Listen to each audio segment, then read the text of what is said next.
It's Hunter Jin-Woo sung. President Go's voice echoed worldwide among hunters. Some people saw him on TV, others heard about it from friends, and many caught clips of him online.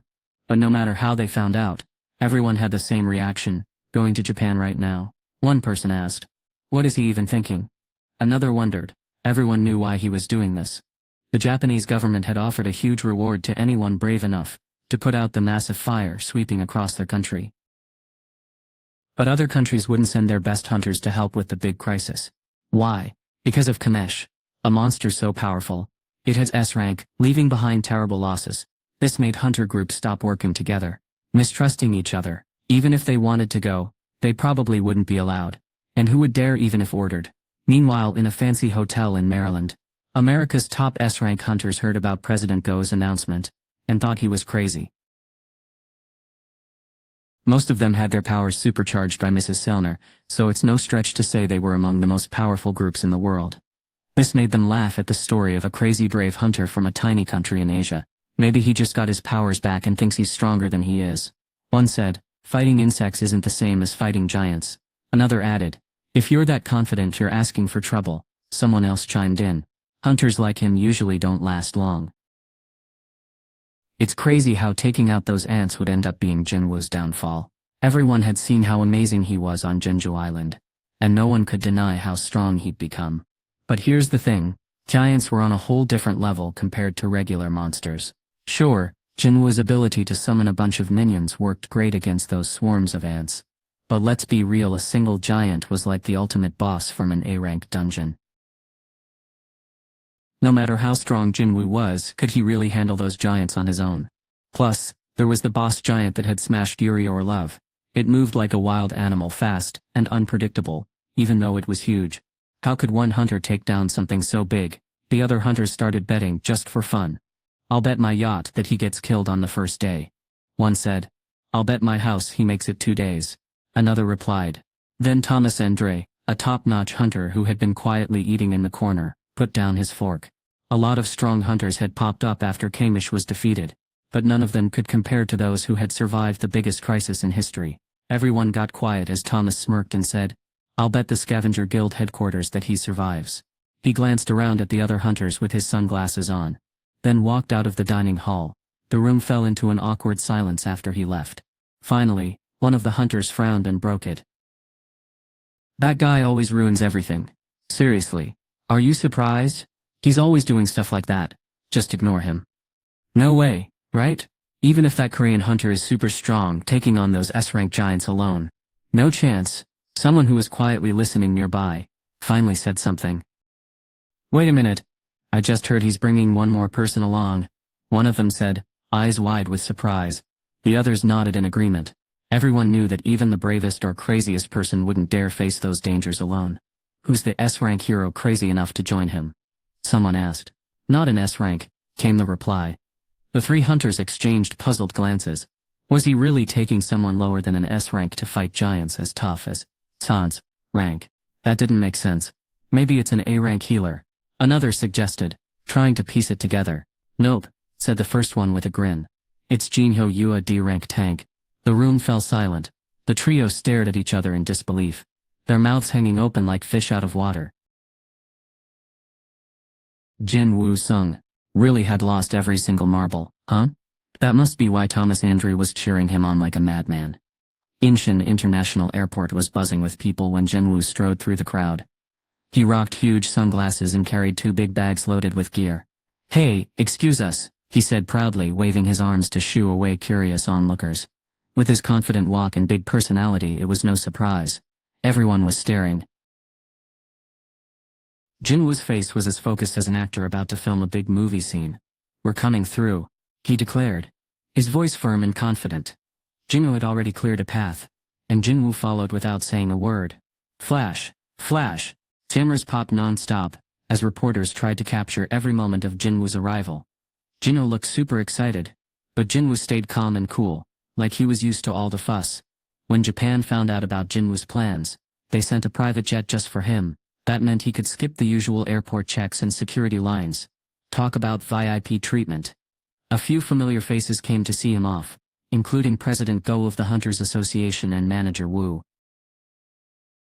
The three men nodded at each other as they huddled together. Even with all the noise around them in the buzzing airport, they didn't need to shout. President Go sighed, looking thoughtful. I really wish you'd reconsider, he said. Jin-Woo was known as the strongest hunter in Korea, and President Go wasn't thrilled about letting him just take off on his own. Fingers crossed things wouldn't go sideways in Korea while Jin-Woo was away, but he couldn't let that stop him. I'm really sorry, he said, crossing his fingers, but I have to do this.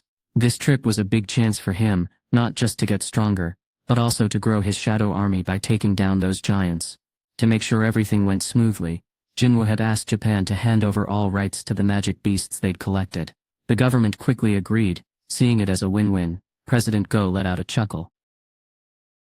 Is it about the magic beasts? Jin-Woo asked with a grin. Yes, he said, his eyes shining with determination. I'm here to fight them. President Go sighed, but there was a hint of understanding in his voice. In that case, there's no stopping you. Jin-Woo reached out and shook President Go's hand firmly. All I ask is that you return safely, the president said, his tone filled with hope and concern. Flash, flash, flash. Cameras popped non-stop, capturing the moment of their heartfelt goodbye. For the survivors in Japan, the news of Jin-Woo's arrival was like a bright light cutting through the darkness. They knew he was coming to help, and that gave them hope. The few remaining TV stations kept showing Hunter Jin-Woo Sung's brave acts, and people held on to hope as they watched him on their screens. At first, no one paid much attention to the Korean-Japanese teamwork during the trouble at Jinjae. But now everyone was excited seeing those powerful S-rank ants get defeated. However, things were getting scarier as the giants moved faster toward the south. Hunter Jin-Woo Sung is in Japan, a boy excitedly said while listening to the radio, and the people around him smiled a little. But life was tough for those stuck without electricity or gas, because of the giants.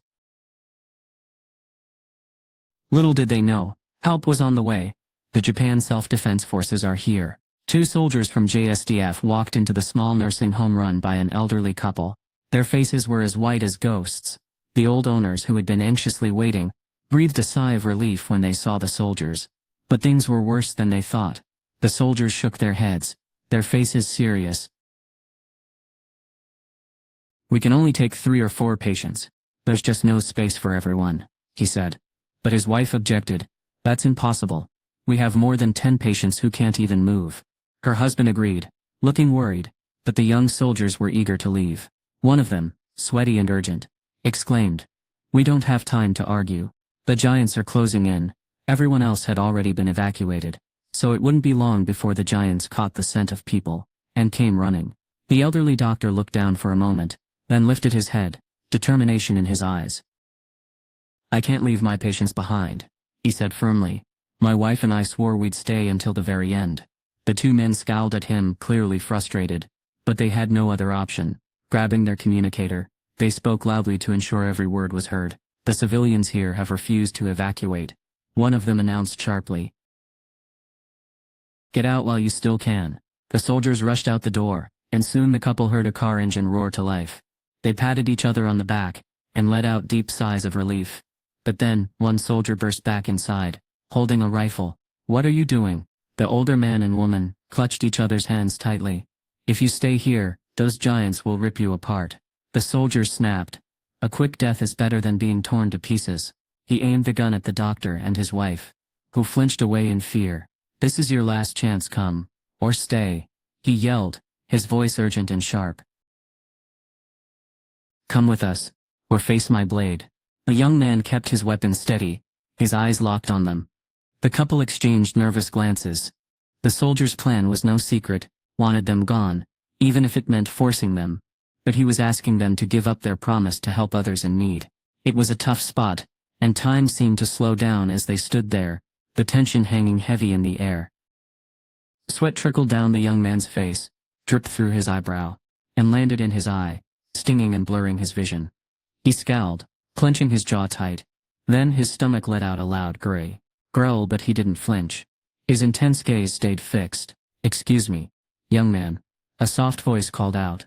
The soldier's head snapped toward the sick beds, his gun swinging in that direction. "Yes," he stuttered. In the dim light of the nursing home room, an elderly woman sat up in her bed. She smiled weakly, and held out a small tray toward him. On a small plate sat a rice ball. The old woman smiled warmly. "If you're hungry, eat this," she said. "I don't have much of an appetite." The young JSDF soldier stared at her for a moment, then finally lowered his gun. "Here, don't be shy," the old woman encouraged. The soldier's hand trembled slightly as he picked up the rice ball. He thought back to why he had become a soldier in the first place, to protect good people like this kind old woman and others in need. He had been ready to leave these people to face the magic beasts alone, but now he felt ashamed of his helplessness. Tears streamed down his face as he grabbed his communicator and told his partner to leave. The older doctor stared at him in shock, gripping his shoulder tightly. "What are you doing?" he asked. "I'm staying with you," the young man replied firmly, swinging his rifle back over his shoulder. "We're all staying," the doctor said, his voice filled with determination. "They're not going to face this alone." "I'm a soldier," he said firmly. "I can't leave if there are still civilians here." He gulped down the rice ball in one quick bite, and bowed to the old woman. "Thanks for the food. It was really good." Just then, stomp, stomp, stomp, stomp, stomp. The ground shook loudly. The soldier grabbed his rifle and raced out of the nursing home. A giant was charging toward them on all fours, moving super fast. "Is that?" The soldier's voice trailed off as he aimed his gun. Something strange caught his eye, making him hesitate for a split second. Hanging from the giant's mouth was his buddy. "Ugh, hach, ah," the soldier's eyes blazed with fury as he pulled the trigger. Rat-tat, tat, tat, tat, tat, tot. But normal bullets didn't stand a chance against magical creatures. The giant just kept charging, not fazed by the hail of gunfire. Click, click, the rifle was empty. Tears filled his eyes as panic set in. "Oh, God. The giant flung the human in its mouth into the air, like a rag doll, and gulped him down in one gulp before pouncing on the young soldier. Then, out of nowhere, a massive naga slammed into the giant's side, knocking it to the ground. But the beast leaped back onto its four legs with a speed that was incredibly fast for its size. Grah! The giant pressed its body against the ground, baring its sharp teeth at the naga. This was Jima, who used— The man waved the weapon in front of him like he meant business. It was super clear he wasn't going to let anyone get past him. The JSDF soldier blinked in shock. Was this real life or some crazy dream? He'd been totally sure he was a goner, but now here was another monster stepping up to protect him. His head spun as he stared at the Naga's huge back. "What is even happening right now?" he muttered. Could they somehow make it out of this mess alive? Could he, the elderly couple, and the nursing home patient survive this massive attack? Tears welled up in his eyes as the tension melted away from his body. "Here," someone said, holding out a bright handkerchief. He turned to see a man who looked younger than him, nodding and gesturing toward the cloth with his chin. The younger man hadn't spoken Japanese, but his actions said plenty. The soldier wiped away his tears with the handkerchief the stranger had offered. "Who are you? How did you even get here?" he asked. The Korean man just shook his head and gave a thumbs up. "Good," he said. "Huh? It's very good. Thank you." The soldier's voice trembled as he thanked the younger man, though he wasn't entirely sure what he was thanking him for. Then he noticed another man nearby, covered in blood, who seemed to be with this mysterious stranger. The Japanese soldier didn't know much about hunters. But one thing was clear: this new guy was tough. "It's too risky," Jin-Woo said after checking out the nursing home. He nodded toward the building and told his partner, "We need to move somewhere else. This spot's way too close." Jin-Woo had seen Jin-Woo fight giants before, so he knew exactly what Jin-Woo was thinking. "I'll keep watch from here, boss," Jin-Woo said with a nod. Jin-Woo noticed a young soldier who looked spooked and walked over to him. He gently patted him on the shoulder in a silent thank you. Facing a giant magical creature alone with just a rifle wasn't something most people would dare to do. It took serious guts. As Jin-Woo stood there, the soldier couldn't help but think about how much courage it took to brave countless dungeons as an E rank. He had heard stories of such bravery before, but seeing it firsthand was something else. The soldier gazed at Jin-Woo's back, his voice barely above a whisper as he said, "Oh, then, it happened." Jin-Woo placed a hand on the soldier's shoulder. The warmth and weight of that touch felt like a wave of comfort, washing away the fear that had gripped him earlier and replacing it with calmness. In that moment, the soldier remembered a tale he'd heard before, about two Korean guys who were said to be roaming Japan, taking down giants. It was hard to believe such stories could be true, but now, seeing Jin-Woo in action, maybe there was more truth to them than he thought. One was a hunter famous for taking down S-rank magic beasts almost by himself. His name? Jin-Woo-sung. There was no doubt it had to be him. The soldier's heart raced like crazy as he realized he'd just met a living legend.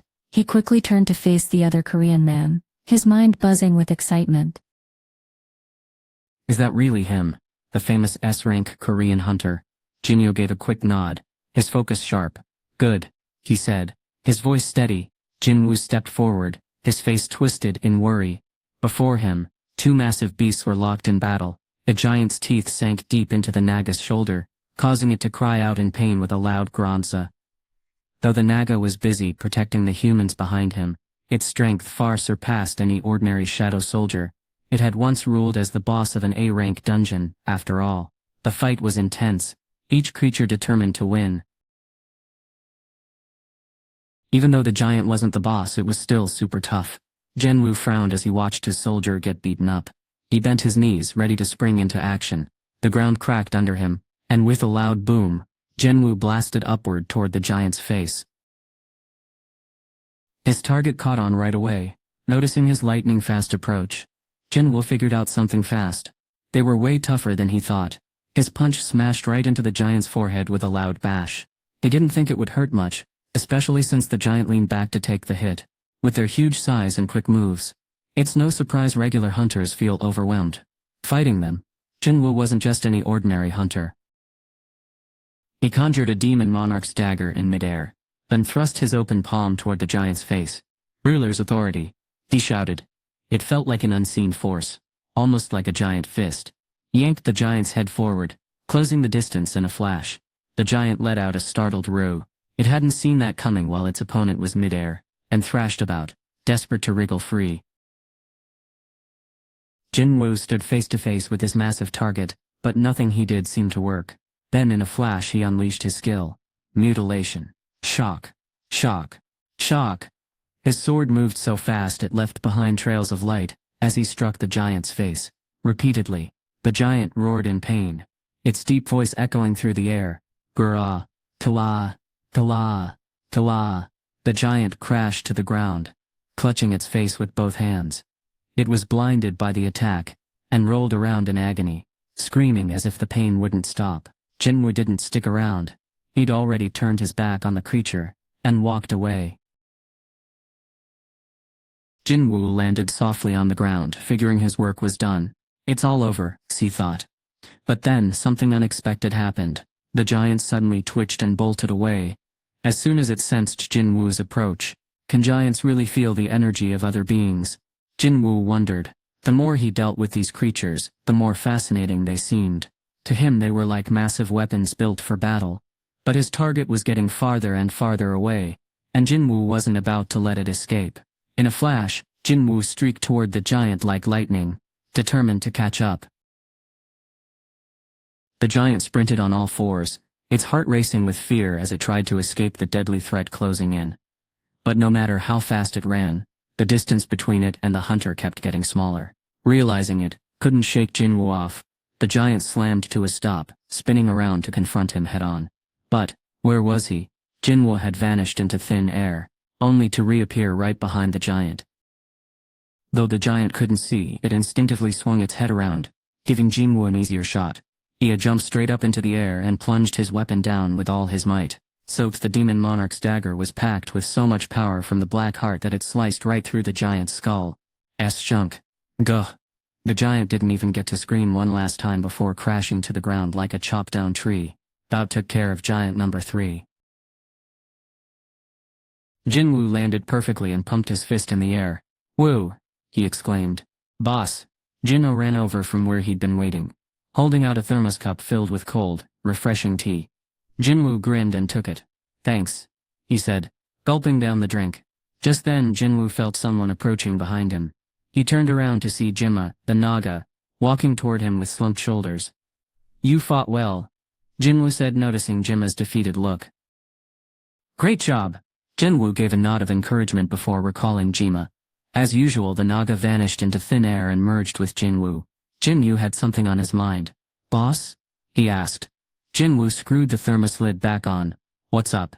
You sent the other minions off in different directions," Jin-Woo said curiously. "Why did you keep the Nagas with you?"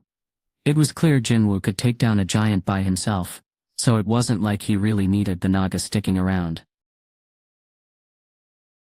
But here's the cool thing Jin-Woo was doing.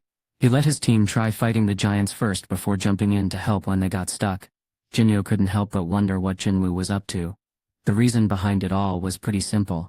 Jin-Woo wanted them to level up. His soldiers, the Nagas, were still pretty weak. Compared to his stronger fighters, he hoped battling the giants would toughen them up, but these giants turned out to be way tougher than he expected. It was a bit annoying, but this was the best way for the Nagas to gain experience. Jin-Woo couldn't tell Jin-Woo the truth, so he grinned and said, "I'm just not super comfy around them yet. This helps me get closer." "Got it," Jin-Woo replied, nodding like he understood everything. It was almost too easy to keep this from him. Jin-Woo thought for a moment. Then his face lit up. "You're really looking out for your minions." "Yeah, that's totally you, boss," Jin-Woo said with a smirk. But at the same time it was easy to feel guilty for tricking him. Just then, someone said, "Excuse me." Jin-Woo turned around and saw a soldier approaching them. This guy had been super brave when he stood up to the giant, and now he kept glancing back at the giant's corpse. Over the soldier's shoulder Jin-Woo could see an elderly couple watching from a distance. They ran the local nursing home, and even though Jin-Woo hadn't talked to them yet, he already had a pretty good idea of what they wanted to say. And honestly, that was enough for him. No time for thanks. Not with other giants still rampaging around. Jin-Woo eyed the giant at his feet. This was exactly why he'd come to Japan. "Hey! Stop right there," Jin-Woo shouted, blocking someone's path. He'd picked up on things way faster since they first teamed up. Thanks to him, Jin-Woo could work without interruptions. Jin-Woo flashed Jin-Woo an approving smile, then turned back to the giant corpse in front of him. Time to get back to work. He stretched out his hand and whispered, "Arise, viewers, you won't believe your eyes." The reporter in the helicopter gasped in shock at what was happening below. The camera zoomed in to show everyone what was going on. Hundreds of giant ants marched in perfect order. Leading them was a massive winged ant named Baru. Baru suddenly looked up at the sky. Then, a super loud roar made everyone jump sky, RHHH. The reporter quickly covered his ears because the sound was so sharp. All the ants stopped moving. There in front of them stood 3 huge giants. It was like a few mice facing a herd of elephants, total mismatch. But Baru didn't back down. He charged forward with his claws out, ready to fight. "Scraw!" he shouted, leading the charge. The ants swarmed everywhere, covering the ground in black. They moved fast, and before long, the giants were on the ground. The reporter was shocked. "Oh my god! Oh my god!" he yelled as the ants started chomping on the giants' bodies. Crunch! Crack! The sound of biting filled the air. Following Baru's orders, the ants left some parts of the bodies, so they could create more shadow soldiers later.